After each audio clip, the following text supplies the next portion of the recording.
respectably decline? Both. He was studying murder academically, professionally. As a PhD student in criminology at Washington State University, one of the most respected criminal justice programs in the country, he read the research. He wrote the papers. He understood, better than almost anyone outside law enforcement, exactly how killers are caught then.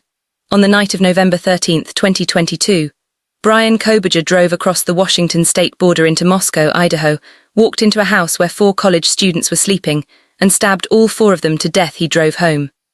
He went to sleep. And for the next 45 days, as the investigation that would eventually catch him gathered momentum, he kept going to class. Today I'm covering the full Bryan Kohberger case, the Idaho student murders. The 4 victims the world fell in love with, the evidence that caught a criminology PhD student who knew exactly what investigators would look for. The guilty plea, the sentencing. And the question that 4 consecutive life sentences still have not answered: why, if you're new here, this channel goes deeper than the headline. Subscribe before we go any further. This is exactly what we do. Before we talk about Bryan Kohberger, before we talk about the evidence, the DNA, the guilty plea, or the sentencing, I want to talk about the 4 people he killed. Because in a case this large, this covered, this dissected by the internet, it is easy to lose them inside the noise of the investigation. Their names were Kaylee Goncalves, Madison Mogen, Xana, Kernodle, and Ethan Chapin. Kaylee Goncalves was 21 years old. She was a senior, weeks from graduation. Her family described her as fiercely loyal, adventurous, and deeply loved. She and Madison Mogen had been best friends for years, the kind of friendship built over thousands of ordinary moments. Madison Mogen was 21. She and Kaylee were found together in the same room. Her stepfather, Scott Laramie, would later stand in a courtroom and speak to the man who killed her. He did not direct his words at Kohberger.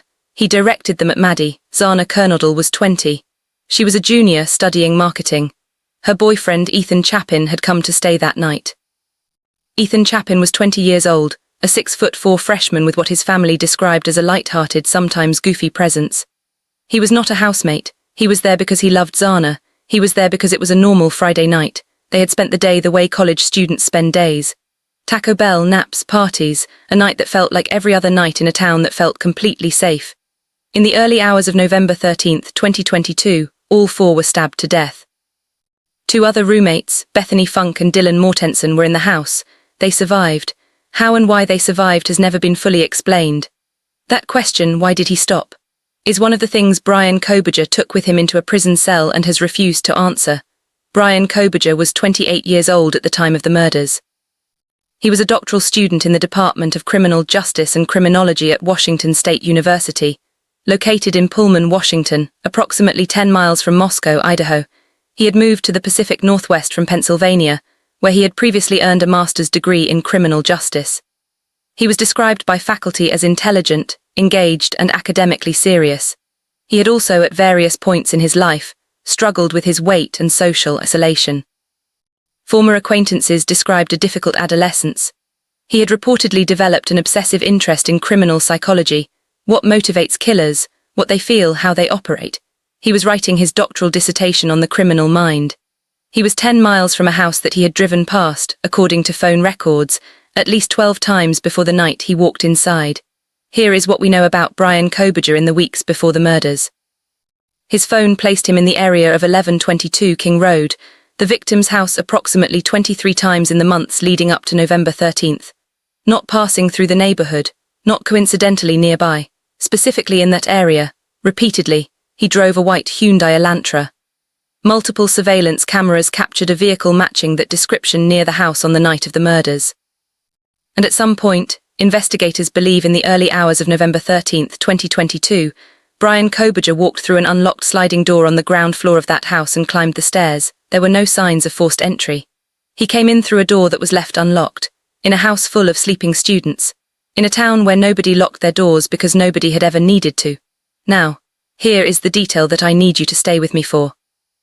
Bryan Kohberger was a criminology student. He had studied academically how killers leave evidence, how investigators find them, what mistakes they make, and yet investigators cracked this case in 45 days, not because Kohberger made an obvious mistake, but because of one piece of physical evidence, something so small, so specific, that it should not have existed at that crime scene at all. And when investigators found it, this case was over. the case broke on a knife sheath.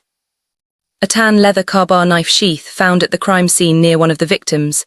It was not the murder weapon, the knife itself has never been publicly confirmed as recovered, but the sheath had been left behind. And on the snap of that sheath, investigators found DNA. They ran it through CODIS, the National DNA Database. No match, but the profile was preserved, and investigators began building outward from it. Within days of the murders, the FBI and Moscow Police Department were already working with surveillance footage, the white Hyundai Elantra captured on multiple cameras near the house that night. They put out a public appeal for information about the vehicle. They received tips. They cross-referenced registrations. The digital picture was building alongside the physical one. By late December 2022, 6 weeks after the murders, investigators had Bryan Kohberger in their sights. But to make an arrest, they needed to confirm the DNA. They could not compel him to provide a sample without alerting him, so they followed him. Kohberger had driven from Washington back to his family home in Albrightsville, Pennsylvania for the Christmas holiday. Investigators coordinated between Washington and Pennsylvania. They pulled his family's trash from the curb. From the rubbish, they extracted DNA material and sent it to the lab. The DNA from Kohberger's trash matched the DNA on the knife sheath at the crime scene. On December 30th, 2022, 47 days after the murders, Pennsylvania State Police arrested Bryan Kohberger at his family's home. He was extradited to Idaho. He had, according to court documents, meticulously cleaned his car after the killings. He had cleaned the exterior. He had cleaned the interior. A forensic examination found the car had been wiped, but DNA can survive cleaning. And the sheath had not been cleaned at all. A criminology PhD student, a man who had spent years studying how killers are caught, left a knife sheath with his DNA on it at the crime scene. That sheath is what ended it. But here is the thing that has haunted this case ever since, and the thing I want you to hold on to as we move forward. Bryan Kohberger has never explained why he was there.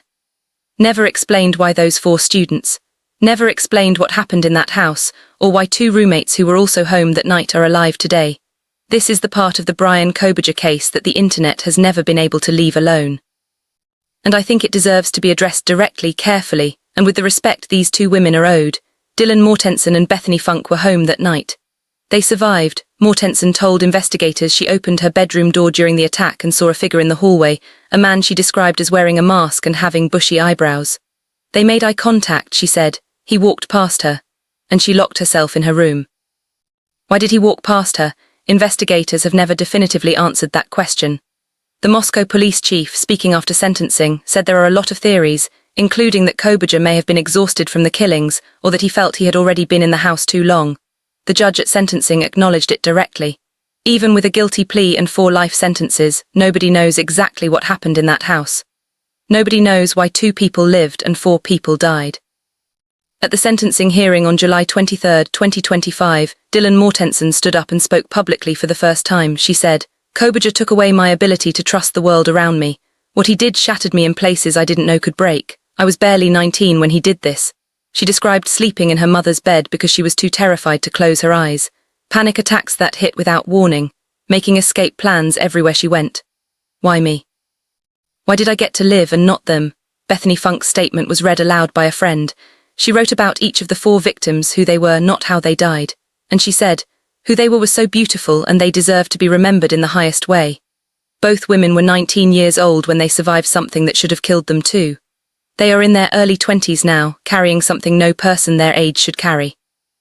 And Bryan Kohberger, the man who put that weight on them, sat in court that day expressionless, silent, and said nothing. For 2.5 years, Bryan Kohberger and his defense team insisted on his innocence. And then on July 2, 2025, 3 weeks before his murder trial was set to begin, everything changed in a matter of minutes.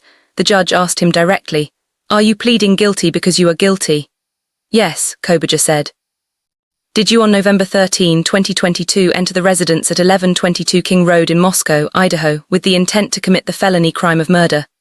"Yes." It was the first time in nearly 3 years that the public had heard Bryan Kohberger speak directly about what he had done, and it was 2 words.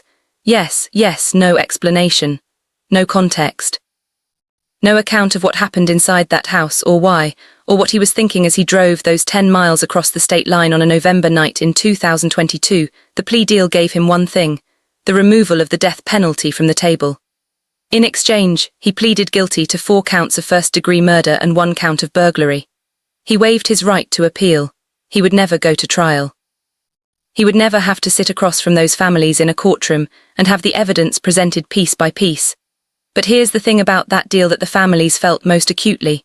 The law, as Prosecutor Bill Thompson explained outside the courthouse, does not give the court the power to require a defendant to explain himself.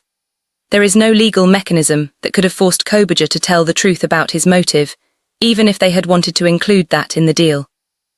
He walked into that courtroom, said yes twice, and took the reason with him into a cell. 3 weeks after the guilty plea, Bryan Kohberger appeared for sentencing. The hearing lasted more than 2.5 hours. Family members of all 4 victims spoke. Friends spoke. The 2 surviving roommates spoke. And one by one they addressed the man who had taken everything from them. Kaylee Goncalves' sister called Kohberger a sociopath, psychopath, murderer. She looked at him and said it directly to his face. Xana Kernodle's family spoke of a young woman whose absence they feel every single day. Chapin's family described a 6'4" young man who made everyone around him laugh, and the staggering weight of losing that lightness from their lives forever. Scott Laramie, Madison Mogen's stepfather, chose to speak to Maddie rather than to the man who killed her. He did not give Kohberger the acknowledgement of his gaze. When the statements were done, Judge Steven Hippler turned to Kohberger and offered him the opportunity to speak. "I respectfully decline," Kohberger said. It was the most he had said all day. The judge had already anticipated it. Before sentencing, Hippler said something worth sitting with. He said, "Even if I could force him to speak, which legally I cannot, how could anyone ever be assured that what he speaks is the truth? And then, now is the time to end his 15 minutes of fame." Judge Hippler sentenced Bryan Kohberger to 4 consecutive life sentences, 1 for each of the first-degree murder counts, plus an additional 10 years for the burglary charge. No possibility of parole. No right of appeal, no path back out. Kohberger was transporting to the Idaho State Board of Corrections. He will die in prison. He has still never said why. There is a question at the center of this case that 4 consecutive life sentences have not answered. That 2.5 years of investigation, a guilty plea and a 2.5-hour sentencing hearing have not answered. Why those 4 students? Why that house? Why those 23 visits to the area in the months before? Was there a connection the investigation never found, or was there no connection at all? Did he choose them randomly? Did he choose them deliberately? Did he walk into that house knowing exactly what he intended to do, or did the plan change once he was inside? The prosecutor acknowledged the court does not even know whether Kohberger entered the home with the intent of killing all 4 people that night. The judge acknowledged his motive may never be known. The police chief said new information could still emerge. Someone somewhere might say something in the years to come. But right now. Today, the man who knows the answer is in a prison cell in Idaho, and he is not talking. Kaylee Goncalves was 21. Madison Mogen was 21. Xana Kernodle was 20. Chapin was 20. They deserved long lives. They deserved to graduate, to travel, to fall in love, to become whoever they were going to become. They deserved to grow old. What they got was a November night in Moscow, Idaho, and a man with a knife and no explanation that he has ever been willing to give. If this case moved you, say their names in the comments. Tell me what you think the motive was. This community has always had the most thoughtful responses to the hardest cases, and I read every single one. Subscribe if you haven't. The next case I'm covering kept me staring at the ceiling at 2 a.m. when I found the detail that changes everything. You don't want to miss it. I'll see you there.